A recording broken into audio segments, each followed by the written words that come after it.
Hello friends, welcome to you and me. आज हम पढ़ेंगे introduction to statistics. Now statistics शुरू करने से पहले मैं आपसे कुछ क्वेश्चन पूछती हूँ। हमारे देश का जीडीपी कितना है? हमारे देश में जो इंसान है उसकी पर कैपिटा इनकम कितनी है? कल बारिश होगी या नहीं होगी? हमारा वेदर कैसा रहेगा? आपके बिजनेस की पूरी सेल कितनी है? कितने परसेंट ग्रोथ हो रही है और कितने परसेंट उसमें डिक्लाइन आ रहा है? जब हम इस तरह के क्वेश्चंस पूछते हैं तो हम उन क्वेश्चंस का आंसर किसके थ्रू देते हैं? स्टैटिस्टिक्स के थ्रू देते हैं।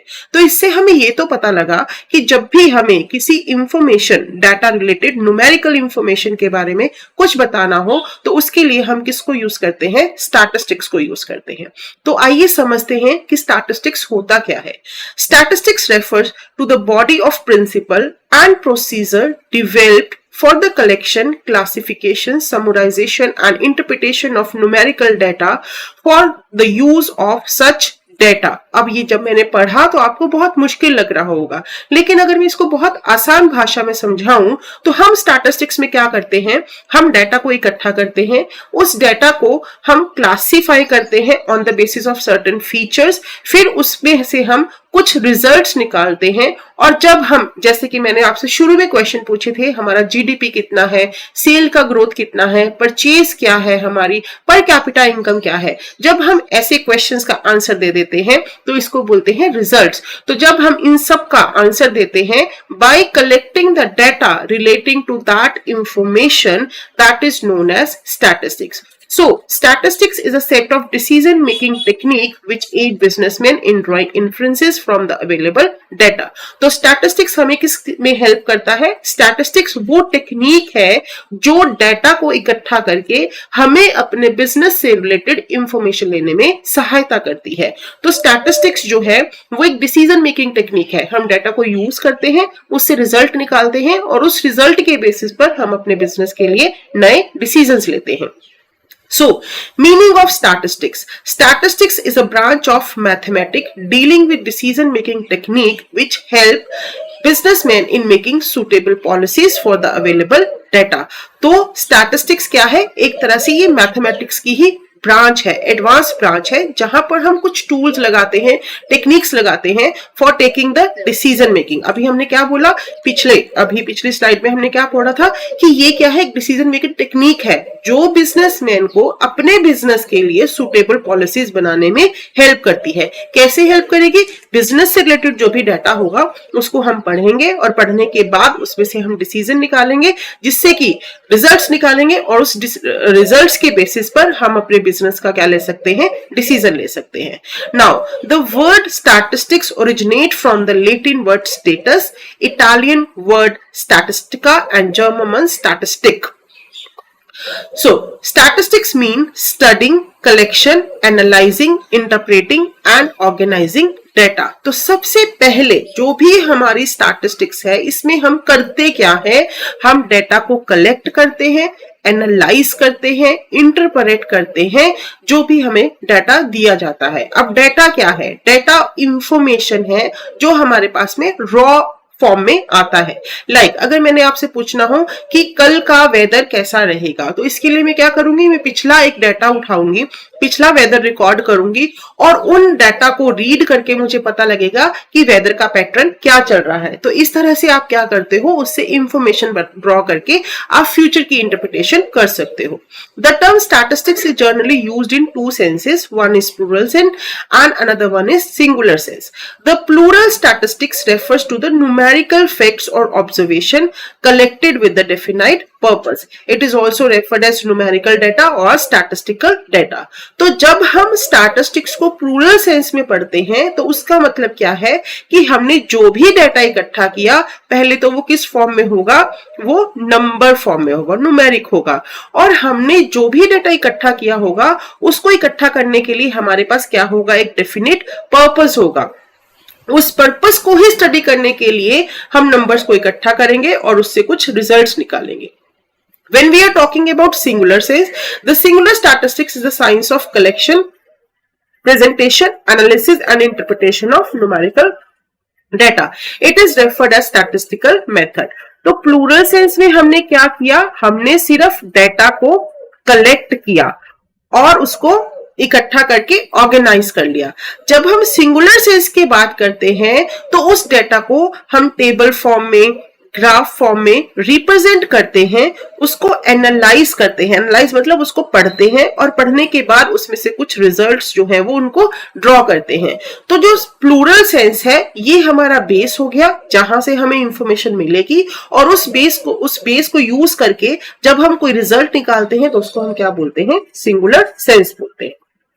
So, definition of statistics is divided into two categories, that is in plural sense and in the singular sense.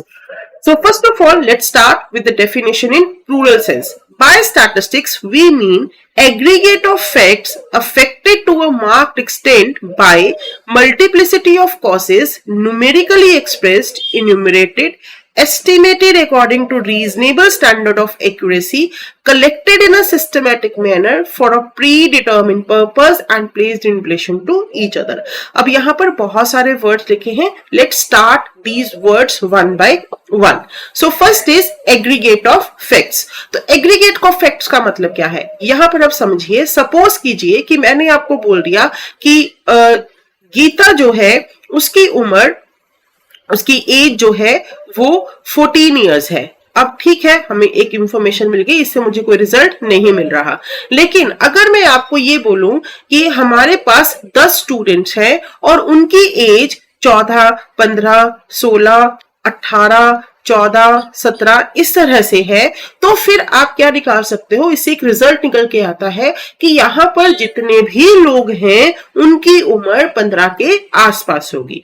तो जब हमारे पास एक सिंगल फिगर होती है उससे हम कोई रिजल्ट नहीं निकाल सकते, वो एक नंबर है. लेकिन जब हमारे पास बहुत सारे नंबर होते हैं तो फिर हम उनको यूज करके क्या निकाल सकते हैं? किसी ना किसी तरह की इंफॉर्मेशन निकाल सकते हैं.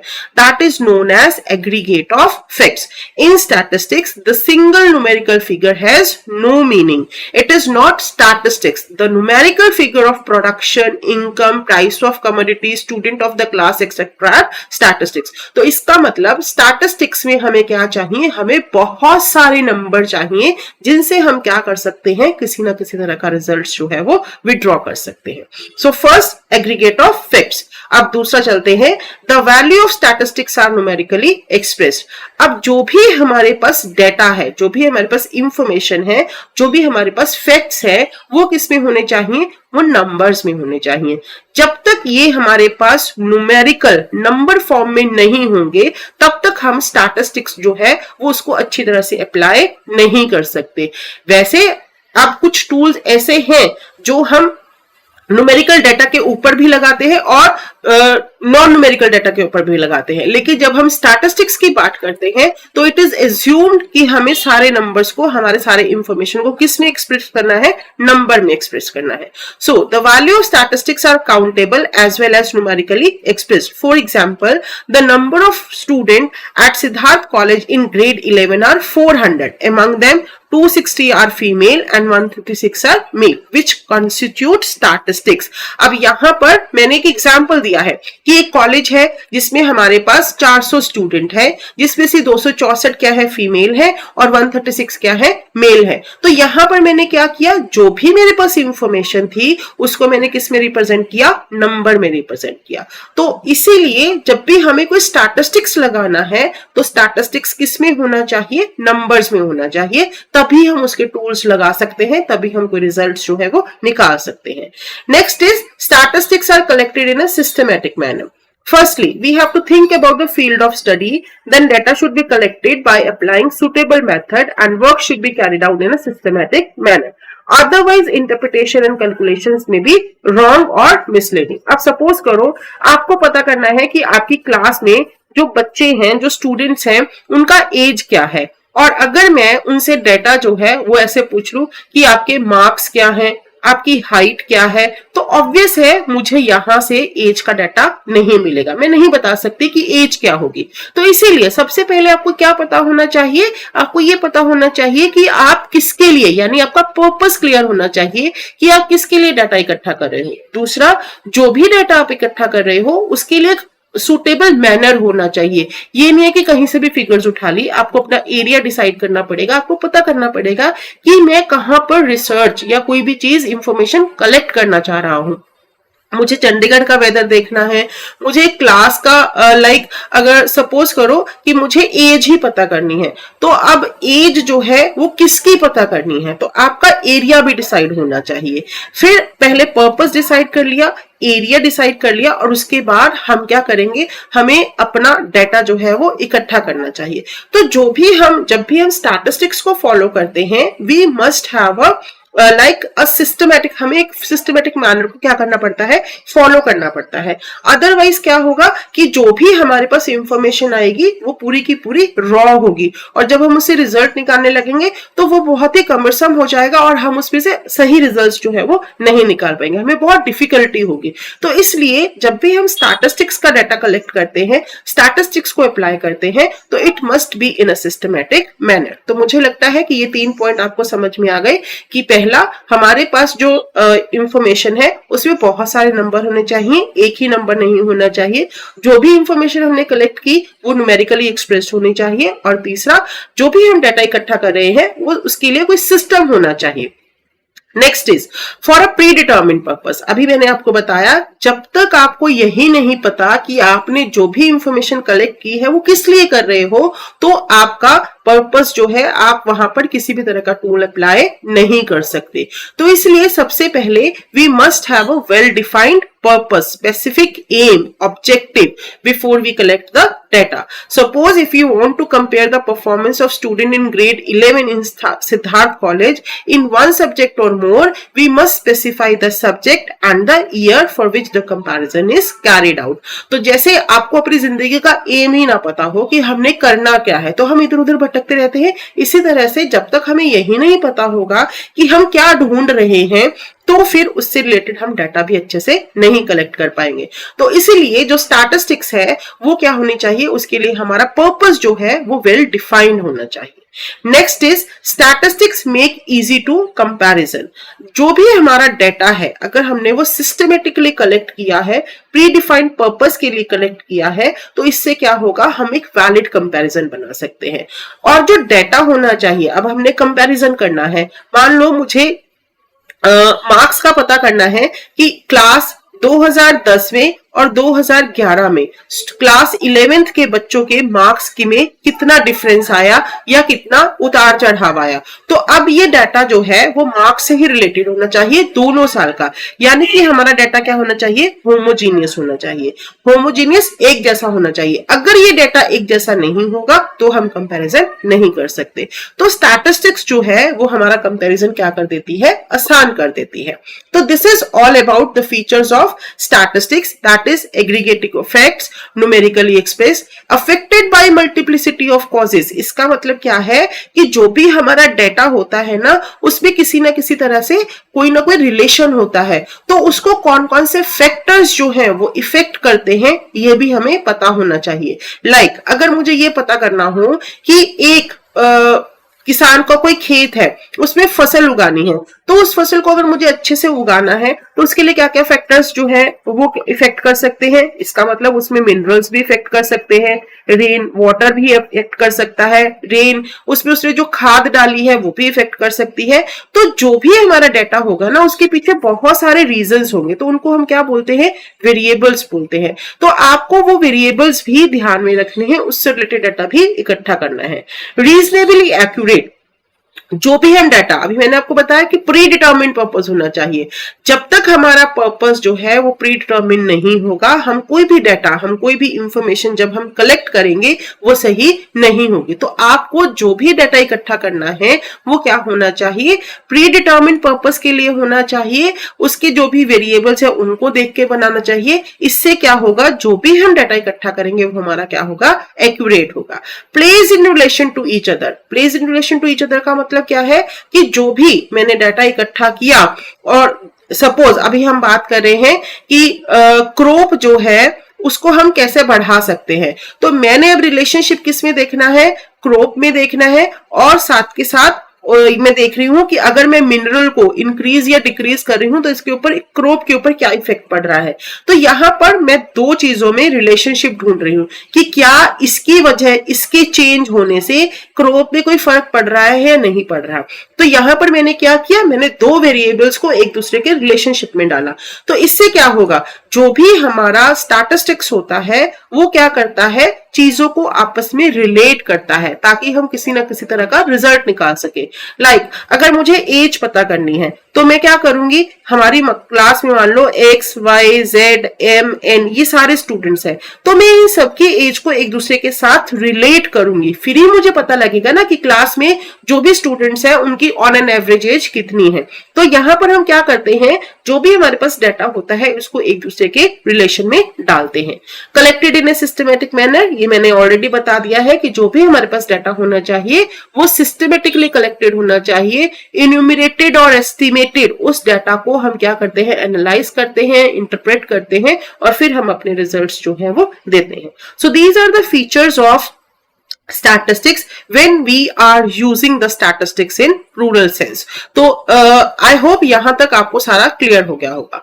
Next come to definition in singular sense. Statistics is the science which deals with the method of collecting, classifying, presenting, comparing and interpreting numerical data collected to throw some light on any sphere of inquiry। तो जब हमें किसी भी चीज के बारे में information पता करनी हो, उसके लिए जब हम कोई डाटा को कलेक्ट करते हैं, क्लासिफाई करते हैं, प्रेजेंट करते हैं, कंपेयर करते हैं और उसमें कैसे रिजल्ट निकालते हैं, तो उसको हम क्या बोलते हैं, स्टैटिस्टिक्स बोलते हैं in a singular sense. So, according to singular sense, statistics के features क्या है, collection of data। First of all, we collect the data. अब हम अगले चैप्टर में पढ़ेंगे कि डाटा जो होता है उसको कलेक्ट करने के लिए भी बहुत सारी टेक्निक्स होती हैं। हम ऐसे ही डाटा नहीं कलेक्ट करते, पहले हम अपना पर्पस डिसाइड करते हैं, पर्पस डिसाइड करने के बाद हम अपना डाटा जो है वो कलेक्ट करते हैं। तो कलेक्ट किया, फिर उसके बाद हम क्या करते हैं, डाटा को ऑर्गेनाइज करते हैं। डाटा को ऑर्गेनाइज कैसे करते हैं हम, टाइम के बेसिस पर, प्लेस के बेसिस पर, क्वालिटी के बेसिस पर, हमारा ऑब्जेक्टिव क्या है उसके बेसिस पर हम अपने पूरे डाटा को सेग्रीगेट कर लेते हैं। मान लो मुझे ये पता करना हो कि मेरी क्लास में कितने मेल हैं और फीमेल हैं, तो मैं क्या करूंगी, गर्ल्स का डाटा अलग कर लूंगी, बॉयज का डाटा जो है वो अलग कर लूंगी। तो यहां पर मैंने क्या किया, अपने डाटा को ऑर्गेनाइज कर लिया। प्रेजेंटेशन ऑफ डाटा, अगर मैं किसी को फिगर बताती हूं तो वो डाटा जो है वो थोड़ा सा पढ़ना मुश्किल हो जाता है, लेकिन अगर मैं इस तरह से कोई ग्राफ बना के आपको आसानी से डाटा के बारे में बताऊं तो यहां से आपको पता लगेगा कि आपकी जो सेल है वो धीरे धीरे धीरे धीरे क्या हो रही है, ग्रो कर रही है। तो आप अपने डाटा को टेबल्स के थ्रू, डायग्राम्स के थ्रू, ग्राफ के थ्रू क्या करते हो, रिप्रेजेंट करते हो। एनालिसिस ऑफ डाटा, जब हमारे पास ये डाटा जो है in the form of table, diagram, graph या नंबर्स की फॉर्म में होते हैं तो उसको पढ़ना आसान हो जाता है और हम इसके ऊपर कई तरह की टेक्निक्स लगाते हैं। आगे जब हम स्टैटिस्टिक्स को और डिटेल में पढ़ेंगे then we will learn about what are the various tools and techniques जिनके थ्रू हम इस डाटा को एनालाइज करेंगे, इसको पढ़ना सीखेंगे। जब हमने इसको पढ़ना सीख लिया, इसको अप्लाई करना सीख लिया, तो उसके बाद हमारे पास क्या आ जाएंगे, रिजल्ट्स आ जाएंगे, जिसके बेसिस पर हम क्या लेंगे, डिसीजन मेकिंग करेंगे। तो हम अपने बिजनेस से रिलेटेड कोई भी, जितने भी हम अपनी डेली लाइफ में कोई भी काम करते हैं तो उसके लिए हम यही काम करते हैं, हमारे पास डाटा होता है। लाइक अगर मुझे ये पता करना हो कि मेरे महीने का खर्चा कितना है, तो यहाँ पर महीने का खर्चा निकालने के लिए मैं क्या करूंगी, मैं पहले अपने जो भी मेरे सोर्स ऑफ इनकम है और एक्सपेंडिचर्स है मैं उनकी एक लिस्ट बना लूंगी। सो इनकम को अलग कर लूंगी, जो एक्सपेंडिचर है उसको अलग कर लूंगी। तो मैंने ऑर्गेनाइज कर लिया। फिर मैं देखूंगी अपने डाटा, जो मैंने इसको इनकम और एक्सपेंडिचर्स है उनको मैंने एक टेबल की फॉर्म दे दूंगी। फिर मैं देखूंगी कि मेरी इनकम ज्यादा है या मेरी एक्सपेंडिचर ज्यादा है। जो भी ज्यादा या कम होगा तो मुझे क्या पता लगेगा कि या तो मेरी इनकम बहुत ज्यादा होगी या फिर मेरे एक्सपेंडिचर्स जो है वो बहुत ज्यादा होंगे। तो फिर मैं क्या डिसीजन ले पाऊंगी कि मुझे किसके ऊपर कंट्रोल करना है। सो इसी तरह से ये भी हमने किया, लेकिन हमें पता नहीं लगता कि हम स्टैटिस्टिक्स को यूज कर रहे हैं।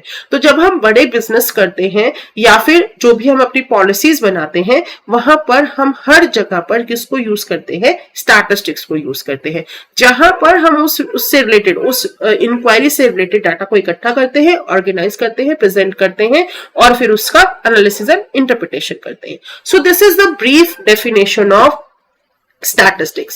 Now, what are the importance of statistics? अभी मैंने आपको सारा कुछ बताया कि statistics का मतलब क्या होता है. तो अब ये statistics हमें help कैसे करती है? First is importance for administration. Now, what is administration? Administration is like when you are managing your business.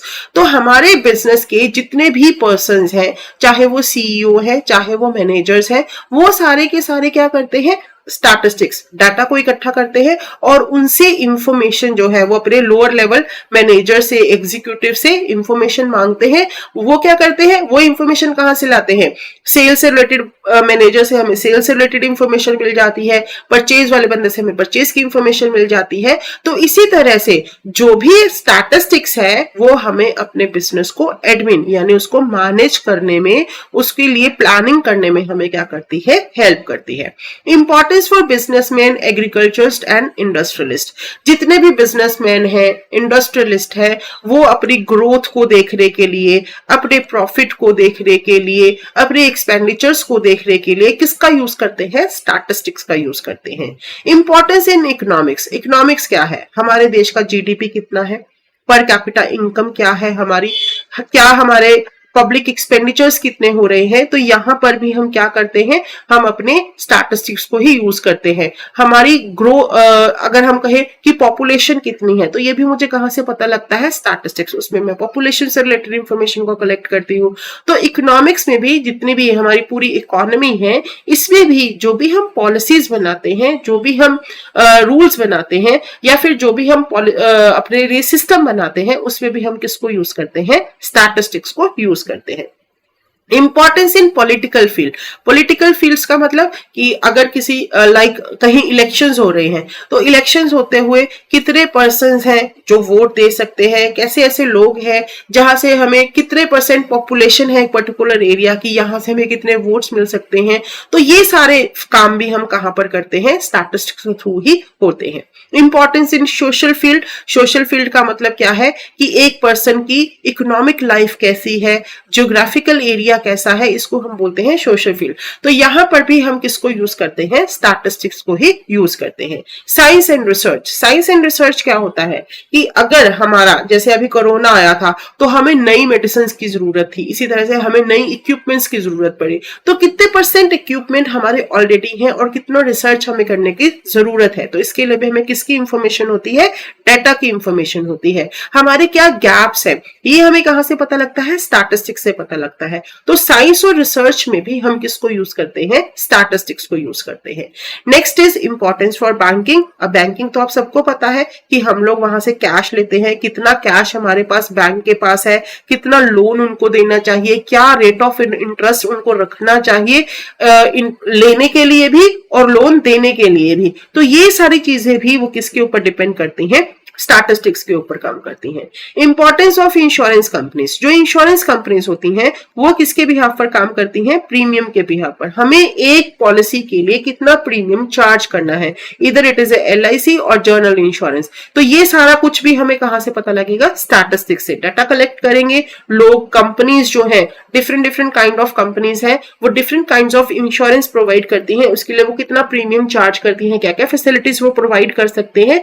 जब हम डिफरेंट कंपनीज के डाटा को कंपेयर करेंगे तो हमें बड़े आराम से इन क्वेश्चंस के आंसर्स जो है वो मिल जाएंगे. Importance in the field of education.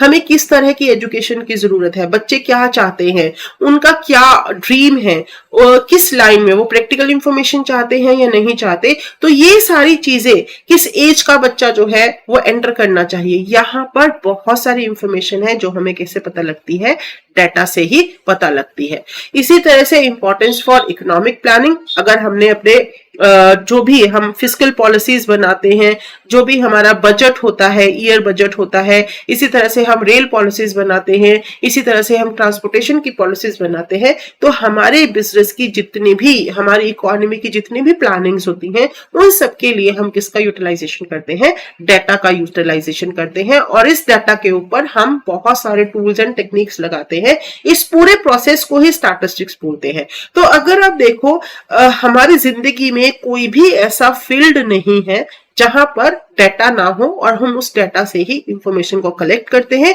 और अपने जिंदगी से रिलेटेड डिसीजंस को आगे कैरी फॉरवर्ड करते हैं। So this is the importance of statistics. Next is function of statistics. Main function of statistics are expression of facts in number. तो सबसे पहले जो सबसे जरूरी काम है, स्टैटिस्टिक्स क्या करता है? हमारी कोई भी इंफॉर्मेशन हो उसको हम किस में रिप्रेजेंट करते हैं? नंबर्स में रिप्रेजेंट करते हैं। नंबर हमें बड़ी आसानी से समझ में आ जाते हैं। अगर मैं आपसे पूछूं कि आपको कौन सा कलर पसंद है, तो आप बोलोगे रेड, फिर बोलोगे ब्लू, और फिर उसमें आप क्या कर सकते हो? प्रेफरेंस दे सकते हो। लेकिन अगर आप ये बोलो कि मुझे 80% रेड कलर पसंद है और 20% ब्लू कलर पसंद है, तो शायद आप इसको बहुत अच्छे से दूसरे को अपनी बात समझा सकते हो, क्योंकि मैंने क्या किया? मैंने इसको नंबर में रिप्रेजेंट कर दिया। Simple presentation. जो स्टैटिस्टिक्स होती है वो एक कॉम्प्लेक्स इंफॉर्मेशन को बहुत ही सिंपल फॉर्म में रिप्रेजेंट कर देती है। हमारे पास बहुत सारे नंबर्स हैं, लेकिन जब उन नंबर्स को मैं किसी डाटा में, किसी टेबल के थ्रू रिप्रेजेंट कर देती हूँ, तो वही इंफॉर्मेशन, वही डाटा जो है वो सुंदर दिखने लग जाता है, मीनिंगफुल दिखने लग जाता है।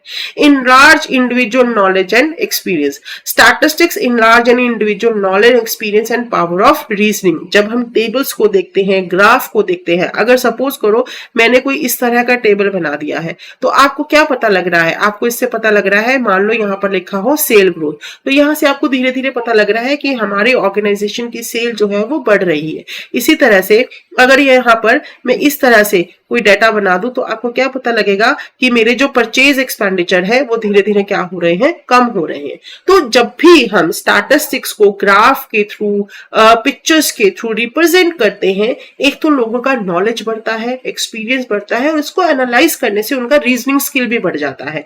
It compares fact. अब इसी तरह से इंफॉर्मेशन को अगर मैं एक दूसरे के रिलेशन में डाल दूं, तो आप इजीली पता कर सकते हो कि पहले इसका क्या हाल था और अब इसका क्या हाल हो रहा है। तो हम किसी भी एक तरह के डाटा को आपस में कंपेयर कर सकते हैं और अपने डिसीजंस जो है वो बड़ी आसानी से ले सकते हैं। So statistics overall help us to make the policies for the organisation, for the business, for the economy, for our daily life. तो स्टैटिस्टिक्स जो है वो हमें क्या करती है? हमारी जिंदगी से रिलेटेड जितने भी डिसीजंस है, पॉलिसीज है, उनको बनाने में हमें हेल्पफुल होती है।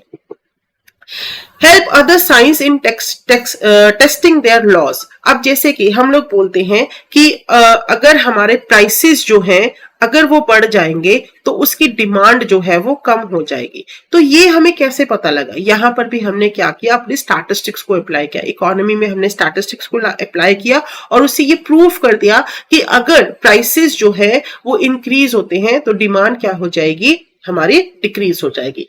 There are certain exceptions are always there, लेकिन हमने स्टैटिस्टिक्स के थ्रू ही ये प्रूफ किया कि जब हमने प्राइसेस को बढ़ा हुआ देखा, हमने प्राइस से रिलेटेड डाटा को इकट्ठा किया और डिमांड से रिलेटेड डाटा को इकट्ठा किया, उन दोनों को आपस में रिलेट किया, तो हमें क्या पता लगा?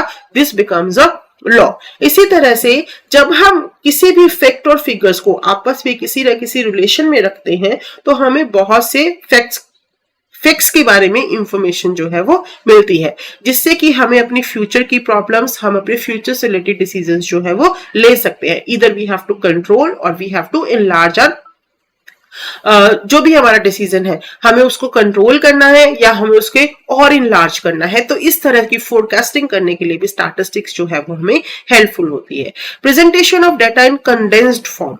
जो एक बहुत रॉ डाटा होता है, हम उसको बहुत ही सलीके से टेबल, ग्राफ के थ्रू रिप्रेजेंट कर देते हैं, ताकि हमें किसी भी तरह की इंफॉर्मेशन जो है, किसी भी तरह का रिजल्ट जो है वो एक ही देखने से ही पता लग जाए। तो ये सब कुछ किसके द्वारा संभव है? ये सिर्फ प्रेजेंटेशन ऑफ डाटा यानी स्टैटिस्टिक्स के थ्रू ही संभव है। So what is the scope of statistics? अब स्कोप का मतलब क्या होता है कि मैं स्टैटिस्टिक्स को कहां कहां पर यूज कर सकती हूँ।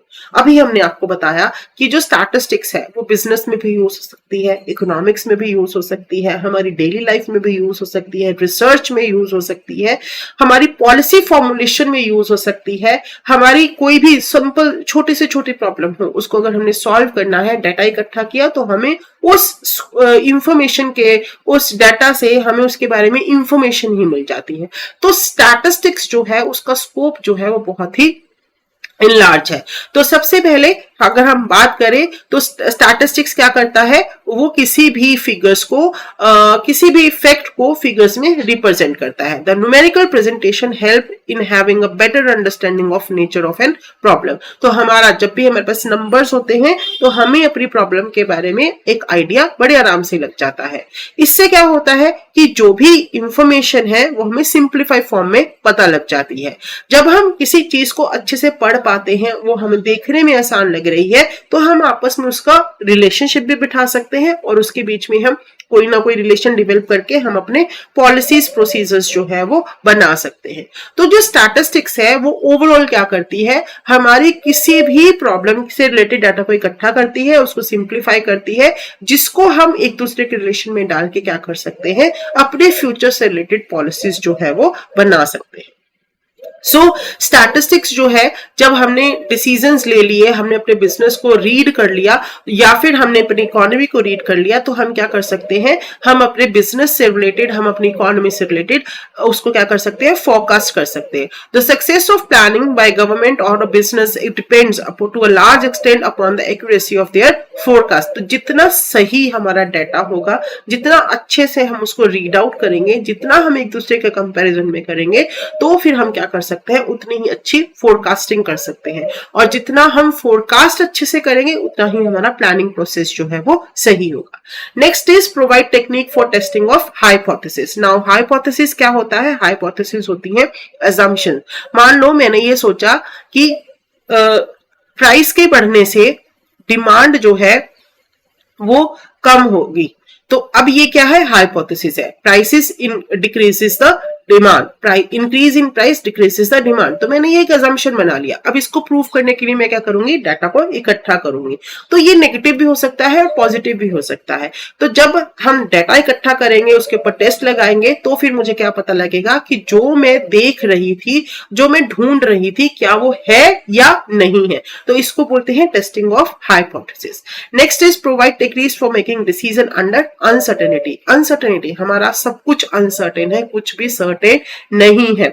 तो जब भी हमारे पास अनसर्टेनिटी होती है तो उसमें हम क्या करते हैं, हमारे पास डिफरेंट ऑल्टरनेटिव्स होते हैं। उन डिफरेंट ऑल्टरनेटिव्स को, एक चीज को करने के बहुत सारे तरीके होते हैं, पर हमें पता नहीं कि सही तरीका कौन सा है। फिर हम क्या करते हैं, डाटा को इकट्ठा करते हैं, अलग अलग जो भी हमारे पास ऑप्शंस होती हैं, उन ऑप्शन से रिलेटेड हमने डाटा को इकट्ठा किया, उनको स्टडी किया, फिर हमें पता लग जाता है कि कौन सा अल्टरनेट, कौन सा तरीका जो है वो सही है। तो इस तरह से स्टैटिस्टिक्स जो है वो हमें अनसर्टेनिटी के अंदर भी हमारे डिसीजंस लेने में हमें हेल्प करती है।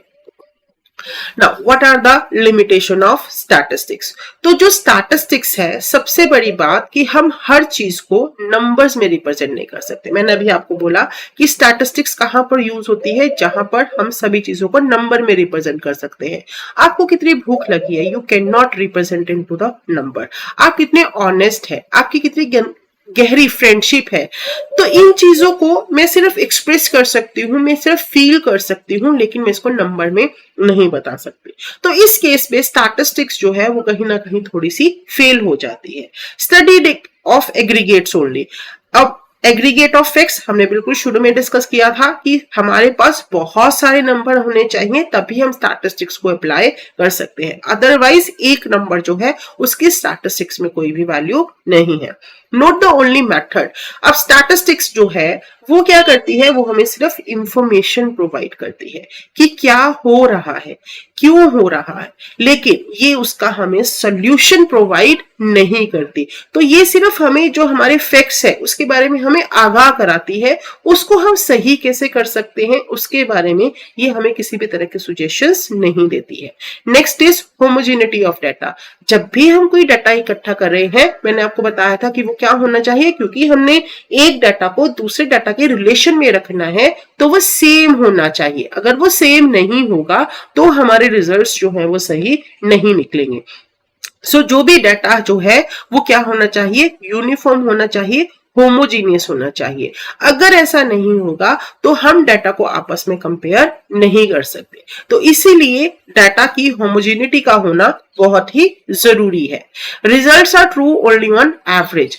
अब जो भी हम डाटा इकट्ठा कर रहे हैं वो जितना एक्यूरेट होगा उतने ही हमारे रिजल्ट्स भी एक्यूरेट होंगे।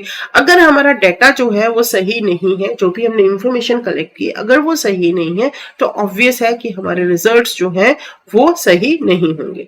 दूसरी चीज, इसमें जो भी हम रिजल्ट्स निकालते हैं वो 100% एक्यूरेट नहीं होते, यानी वो यूनिवर्सली एप्लीकेबल नहीं होते। जैसे ही सिचुएशंस चेंज होंगी, जैसे ही पर्सन चेंज होंगे, हमारा रिजल्ट जो है वो क्या हो सकता है, वेरी हो सकता है।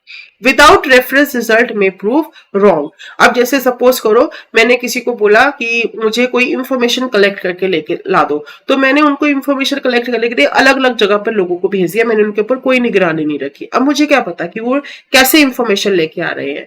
तो इसलिए विदाउट रेफरेंस का मतलब जब मैं सर्कमस्टांसेस, कंडीशंस और लोगों का जो भी जहां से भी डाटा इकट्ठा किया है उसके ऊपर पूरी निगरानी नहीं रख रही हूं, तो मेरा जो भी इंफॉर्मेशन आएगा, डाटा आएगा, उससे निकलने वाले रिजल्ट्स क्या हो सकते हैं, गलत हो सकते हैं। Can be used only by experts. This is very मतलब वी कैन से कि स्टैटिस्टिक्स जो है वो हर कोई यूज नहीं कर सकता। नो डाउट कि हम छोटे मोटे डिसीजंस अपने बिजनेस में देख सकते हैं, लेकिन उसको पढ़ना हर एक को, यानी कोई अनपढ़ व्यक्ति स्टैटिस्टिक्स को यूज नहीं कर सकता। स्टैटिस्टिक्स के लिए हमारे पास क्या होनी चाहिए, स्पेशल नॉलेज होनी चाहिए। कौन से मेथड्स लगाए, कौन सी टेक्निक्स लगाए कि हमें अपने मनपसंद जो हम ढूंढ रहे हैं, जो हम रिजल्ट निकाल रहे हैं, वो हमें मिल जाए। तो it is a special kind of knowledge which a person must have. Only then he can use statistical method and draw the result. Misuse of statistics is possible. Misuse of statistics is possible. It may prove true but actually is not true. अब मैंने अभी आपको बताया कि अगर हमारा data गलत हो जाए, गलत लोगों से हमने डाटा इकट्ठा कर लिया है, जो चीज हमें नहीं चाहिए थी हमने ऐसे लोगों से पास जाके इंफॉर्मेशन कलेक्ट कर ली है, सच है या झूठ है, तो जो भी हमारे रिजल्ट्स आएंगे वो क्या हो सकते हैं, वो गलत साबित हो सकते हैं। तो इसलिए स्टैटिस्टिक्स जो है वो हमें मिसयूज यानी मिसगाइड भी कर सकती है।